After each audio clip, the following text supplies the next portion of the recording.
Le miel est un aliment dont les vertus ne sont plus à démontrer. Il apporte des valeurs nutritives dans le corps humain et est utilisé non pas seulement dans l'alimentation des enfants, mais aussi dans la thérapie de certaines maladies, dans les cosmétiques et même comme antidote. Le miel, pour ses multiples applications, est de plus en plus prisé par les populations congolaises. Cependant, sa production reste aléatoire, saisonnière et souvent d'une qualité douteuse.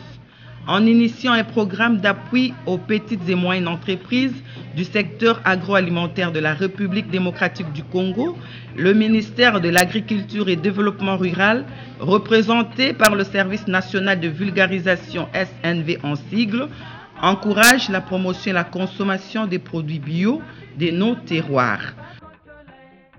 Ce programme est mené en partenariat avec la délégation de Wallonie-Bruxelles internationale qui finance entre autres un projet agricole appelé CK201 à travers sa branche technique APEF, Association pour la promotion de l'éducation et de la formation à l'étranger. L'APEF contribue au renforcement des capacités de ses partenaires par l'accompagnement technique et la mise en place des dispositifs de formation. Ses objectifs sont l'initiation aux nouvelles techniques de développement auprès des paysans en vue de l'amélioration de leurs revenus et la réduction de la pauvreté. Le miel est un sucre produit par les abeilles. Une production assurée et un approvisionnement régulier de cette denrée nécessite un élevage et des installations appropriées ainsi qu'un personnel formé. Nous nous rendons dans la ville de Mbanza-Ngungu, à 150 km de Kinshasa, au Bas-Congo, dans les districts de Cataract.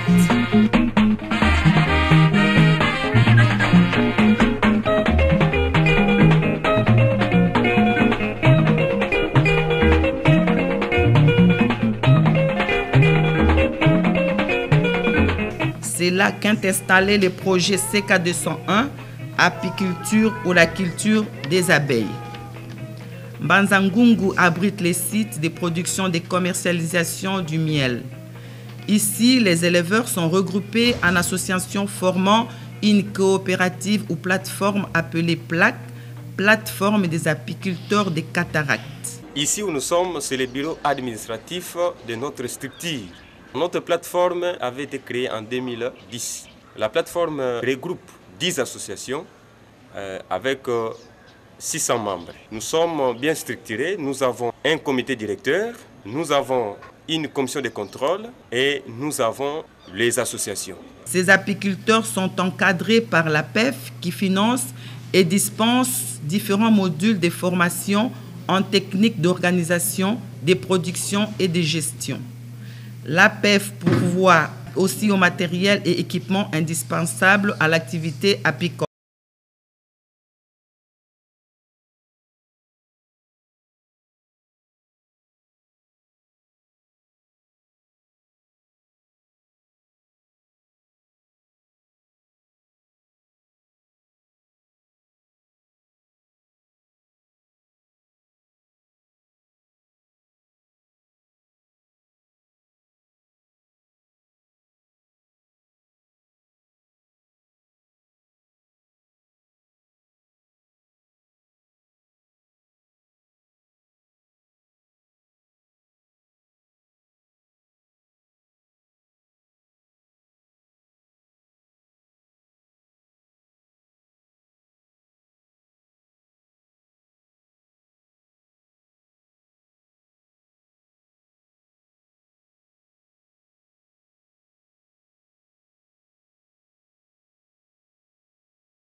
au sein du programme, mon rôle, c'est de mettre les moyens dont le programme a besoin pour atteindre ses objectifs, essentiellement dans l'acquisition des biens et des services que nous appelons des fournitures. Il faut les acquérir, c'est-à-dire les acheter. Ce que la PFE a fait pour nous, beaucoup de réalisations, donc l'obtention du document juridique pour notre plateforme, ça c'est l'élément le plus important pour nous. De deux, nous avons reçu beaucoup de formations. Ces formations sont techniques et générales. Et parmi les formations techniques, nous avons par exemple l'application des techniques apicoles, nous avons la gestion apicole, nous avons la maladie sanitaire, nous avons les calendriers apicoles, nous avons vraiment tant de formations. Et les formations potentielles apicoles, il y en a beaucoup. Et les formations générales, on peut citer l'informatique et consorts. Pour permettre aux apprenants de s'accommoder aux abeilles, de les étudier et de suivre leur évolution au jour le jour, une ruche d'observation est installée au centre de formation. Ce sont les premiers contacts avec les abeilles, l'occasion de les approcher, de connaître leurs habitudes, leurs catégories, leur organisation et leur comportement. Ici, nous sommes en Bandangungu, devant le bureau du projet CK201, financé par la PFE. Nous sommes la plaque, donc la plateforme des apiculteurs de cataractes, des associations d'apiculteurs de cataractes. Donc ici, nous sommes devant la base d'observation des abeilles pour suivre l'évolution des abeilles, comment ils construisent, comment ils habitent dans la riche. C'est tout ce qui se fait dans la riche. Donc nous avons ici la reine. Oui, là nous voyons la reine, c'est la seule femelle capable de pondre les œufs de tout individu qui se trouve dans la riche. Alors, nous avons 3 castes, donc 3 sortes d'individus. Nous avons la reine elle-même qui pond tous les œufs. Et nous avons les faubourgs qui ne sont pas sur place. Et tout ce que vous voyez comme abeilles sont des ouvriers. Ça, c'est ce qu'on appelle les rayons. Dans les rayons, nous avons des alvéoles. C'est là où la reine pond. C'est là où ils stockent les gelées royales ou bien la propolis, ce qu'on appelle bouillie larvaire.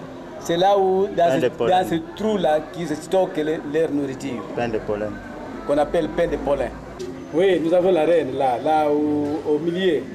Elle est entourée de plusieurs abeilles parce que c'est ce qu'on appelle le royal. Parce qu'elle est toujours entourée des abeilles comme c'est leur chef, comme c'est leur présidente. Elle est marquée en jaune, son abdomen est long. Voilà, elle se cache là. Voilà, c'est le... Vous voyez, c'est lui qui s'occupe de tout le fonctionnement de la colonie, évidemment. C'est lui qui commande, c'est lui qui fait tout pour que la colonie se multiplie. Elle peut vous pondre de 1 à 2000 œufs par jour. Son rôle principal, c'est de pondre à tout moment. Donc, à chaque jour, il doit pondre. S'il ne pond pas, la colonie doit disparaître, évidemment. Les trous là que vous voyez, ce sont des alvéoles qu'on appelle ça. C'est là où les abeilles stockent leur miel, leurs réserves, ce qu'on appelle miel. La riche est toujours sombre. Il est difficile de connaître qu'est-ce que font les abeilles dans la riche. Mais dans la boîte d'observation, il est libre de voir le fonctionnement de chaque abeille, de chaque caste. Nous avons 3 castes. Il y a les ouvrières, il y a les faux-bourdons et il y a la reine. Donc c'est elle qui fait la cohésion de la colonie. Après la théorie et l'observation, les paysans apiculteurs passent au rucher école installé ici en pleine brousse. Ils y expérimentent grandeur nature, les connaissances acquises sur la vie des abeilles. Les caisses, c'est ce qu'on appelle des riches. Les riches, ce sont des contenus, c'est là où nous élevons un peu nos abeilles. La dimension respectée de ces caisses, la contenue à proximité, c'est 40 litres de miel, ça peut produire. Donc c'est une riche qui est en largeur à 50 sur 70 et l'hauteur de 32 cm. Alors au-dessus, là où vous voyez, ce sont des lattes, appelées techniquement quoi, ce sont des barrettes. Alors sur barrettes, c'est là où les abeilles construisent un peu les rayons. Les rayons, ce sont les composants qui le mettent là, où ils posent un peu leur nectar. Le nectar, c'est ce qui font un peu de miel. Alors, dans même ces rayons, il y a aussi des alvéoles. Ces alvéoles servent aussi pour la conservation un peu des pollens. Des pollens, en soi, c'est une matière aussi première un peu de la riche, mais qu'on ne récolte pas ici chez nous, parce qu'il y a un peu de matériel spécifique pour la récolte. Alors, c'est un produit qui est très riche aussi. Donc, c'est dans les rayons, dans ces alvéoles qu'ils posent aussi ces matériels. Sortir les entrées des abeilles, et qui signifie les abeilles sont en mouvement, ils font leur travail, ils vont aller en brousse à 2 km chercher un peu les quoi qui est un peu naturel pour mettre un peu leurs produits. Donc le nectar, les pollens, les propolis, il y a aussi un peu de miel là qui vont aller chercher partout. Oui, alors vous les voyez un peu exposés sur les supports métalliques. C'est-à-dire ce sont des expériences que nous nous sommes rendus. C'est suite, il y avait trop des accidents avec les supports un peu en bois là. Donc vous coupez un arbre, vous mettez un peu une traverse. Ça nous causait toujours des préjudices, c'est comme cela nous sommes. C'est très aussi, ça protège contre les prédateurs. Donc dans ces pots, sous ces supports, il y a de l'huile comme le vidange moteur qu'on met dans ces pots-là et qui sert pour empêcher les prédateurs de monter. Donc voilà vraiment la nécessité et la richesse de ces supports. La formation terminée, les éleveurs regagnent leur milieu et créent leurs propres ruchers dans les forêts alentours.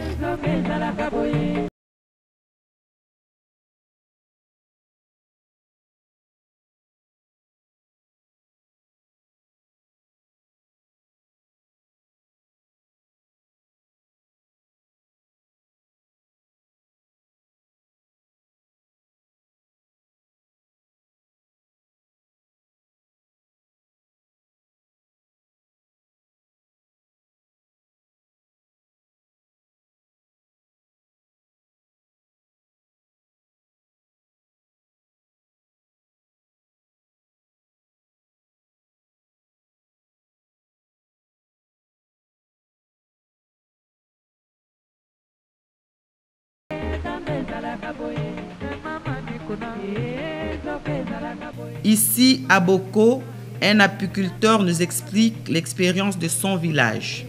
Une colonie est composée d'une reine, des ouvrières et des mâles. Donc, c'est-à-dire qu'il y a 3 sortes d'abeilles dans une colonie. Il y a une reine, il y a des ouvrières qui sont les plus populaires, qui a la plus grande population, et il y a des mâles pour féconder les reines. Mais une mâle ne peut pas féconder sa propre reine. Donc dans les abeilles, il n'y a pas l'inceste.